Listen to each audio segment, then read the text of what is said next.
ఈరోజు తెలుగుదేశం పార్టీ రాష్ట్ర ఉపాధ్యక్షుడిగా నన్ను నియమించిన కేంద్ర పార్టీ అధ్యక్షులు చంద్రబాబు నాయుడు గారికి,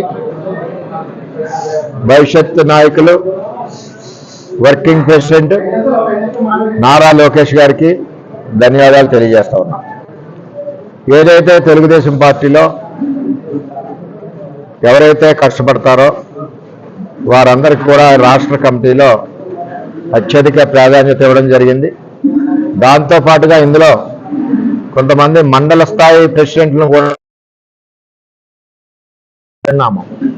ఇంకేదంటే లోకేష్ గారి నాయకత్వంలో పార్టీకి ఎవరైతే కష్టపడుతున్నారో కింది స్థాయి వాళ్ళు అవ్వచ్చు, పై స్థాయి వాళ్ళు అవ్వచ్చు, వారందరికీ అవకాశం కల్పించిన పార్టీ తెలుగుదేశం పార్టీ అని చెప్పి నేను తెలియజేస్తున్నాను. ఈ పార్టీలో సేవ చేయడానికి నాకు ఈ అవకాశం కల్పించినందుకు చంద్రబాబు నాయుడు గారికి ధన్యవాదాలు తెలియజేస్తూ, మరింత ఎక్కువగా కష్టపడుతూ పార్టీని ఇక్కడే కాకుండా జిల్లాలోనే బలీయంగా నిలబెడతాం. రాబోయే రోజుల్లో తెలుగుదేశం పార్టీ కంచుకోటగా కాకినాడ జిల్లా తయారవుద్దని చెప్పి నేను తెలియజేస్తా ఉన్నా. మరి ఏంటంటే ఈ పార్టీ రామారావు గారి తర్వాత చంద్రబాబు నాయుడు గారు ఎన్నో ఒడిదుడుకులు పడి ఈ పార్టీని ప్రతిపక్షంలో కూడా ఆ వయసులో ఆయన కష్టపడుతూ ఈ పార్టీని పునాదులను గట్టిగా వేసి ముందుకు తీసుకెళ్తామని జరిగింది.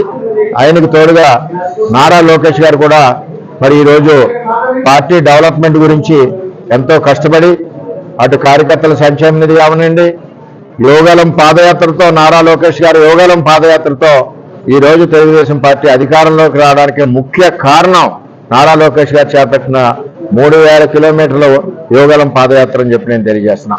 జగన్మోహన్ రెడ్డి ఎన్ని ఒడిదుడుకులు పెట్టినా, ఎన్ని అవాంతరాలు పెట్టినా, ఎన్ని రాళ్లదాళ్లు చేసినా సరే కబద్దారు అనుకుంటూ మరి నారా లోకేష్ గారు ఎదిరించి ఎక్కడా భయపడకుండా ఈ రాష్ట్ర వ్యాప్తంగా తిరిగి ఈరోజు మరి రాష్ట్రంలో మరి ఎన్నో అభివృద్ధి కార్యక్రమాలకు కానీ, ఇండస్ట్రీస్ రావడానికి కానీ ముఖ్య కారకులుగా నారా లోకేష్ గారు మరి నిలబడ్డారు.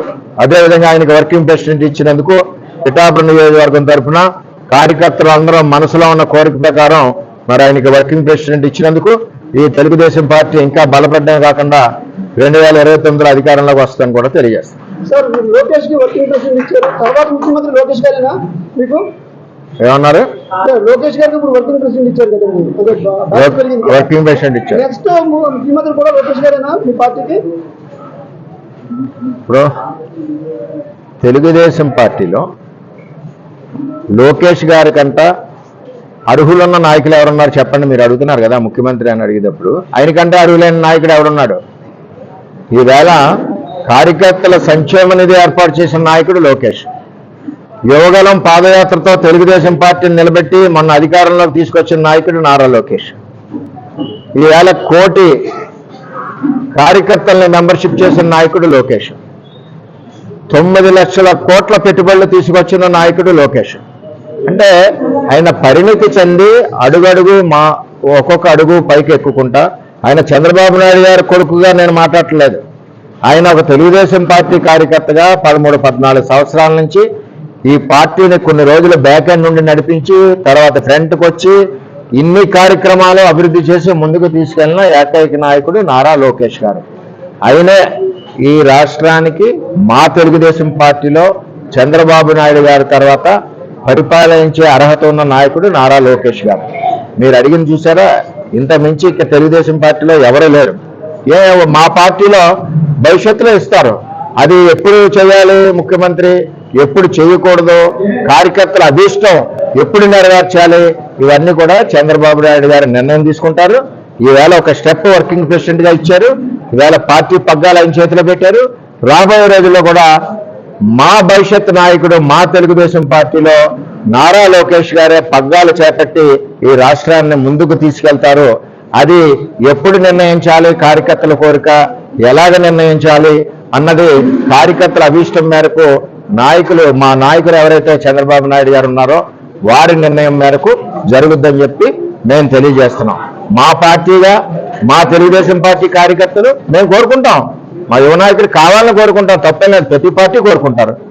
ఏ పార్టీలో ఉన్నా సరే ఆ పార్టీ నాయకుడు కావాలని కోరుకుంటారు. అదే తెలుగుదేశం పార్టీకి ఎంత కష్టపడి పనిచేసిన నాయకుడు నారా లోకేష్ గారు. అటువంటి నారా లోకేష్ నాయకత్వం ఈ రాష్ట్రానికి అవసరమని కార్యకర్తలు కోరుకోవడంలో తప్పులేదు, అందరి మనసులో కూడా ఉంది.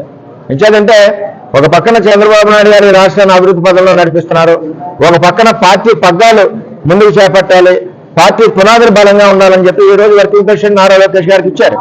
రాబోయే రోజుల్లో కూడా కార్యకర్తల అభిష్టం, యువగలం పాదయాత్రలో ప్రజలందరిలో కూడా మార్పు వచ్చింది. ఈ యువ నాయకుడు మనకి రాబోయే రోజుల్లో ఈ రాష్ట్రానికి ముఖ్య నాయకుడిగా ఉండాలి, ఈ రాష్ట్రం ఆయన చేతిలో ఉండాలన్న ఆలోచన ప్రజల్లోనే వచ్చింది, ఇటు కార్యకర్తల్లోనే వచ్చింది. ఎందుకు వచ్చిందంటే 3000 కిలోమీటర్లు కష్టపడి అప్పుడు ఏవైతే సమస్యలు వచ్చాయో ఆ సమస్యలన్నీ ఇప్పుడు ఒకటి ఒకటి ముందుకు తీసుకెళ్తున్నారు. ఆ విధంగా నారా లోకేష్ గారు పనిచేస్తా ఉన్నారు ఈ పార్టీ పునాది బలపడడం గురించి. అంచేత ఆయన మించిన అరువుడు తెలుగుదేశం పార్టీలో లేరు. ఆ నిర్ణయాలన్నీ కూడా చంద్రబాబు నాయుడు గారు పెద్దలు ఏ సమయంలో ఎప్పుడు తీసుకోవాలో ఈ రాష్ట్ర ప్రజల అభిష్టం, కార్యకర్తల కోరిక అని చెప్పి ఆయన నిర్ణయిస్తారని చెప్పి తెలియజేస్తారు.